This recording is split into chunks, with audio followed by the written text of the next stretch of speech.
फलटण महिला डॉक्टर आत्महत्या प्रकरणात मोठा ट्विस्ट येण्याची शक्यता आहे। कारण या संदर्भात शिवसेना ठाकरे पक्षाच्या उपनेत्या सुषमा अंधारे यांनी मोठा दावा केला।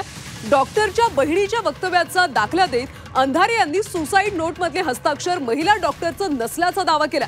तसंच दोन्ही आरोपी स्वतःहून कसे हजर झाले असा सवाल देखील अंधारे यांनी विचारला।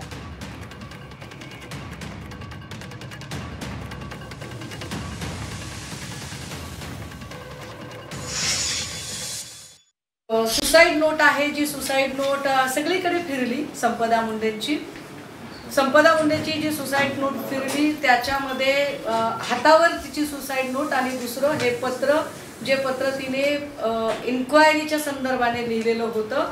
या पत्राचा जर हँडरायटिंग बघितलं तर संपदाची बहीण असं सांगते की हे हँडरायटिंग आणि तिच्या हातावर लिहिलेलं हँडरायटिंग याच्यात फरक आहे आणि ते हस्ताक्षर हे अजिबात संपदा मुंडेचं हस्ताक्षर नाही। हा पहिला मुद्दा। संतोष देशमुख खून खटला झाला तेव्हा त्याच्यामध्ये वाल्मिक कराड स्वतःहून हजर, प्रशांत कोरटकर अजिबात महाराष्ट्र पोलिसांनी त्याच्यावर कारवाई केलेली नाही।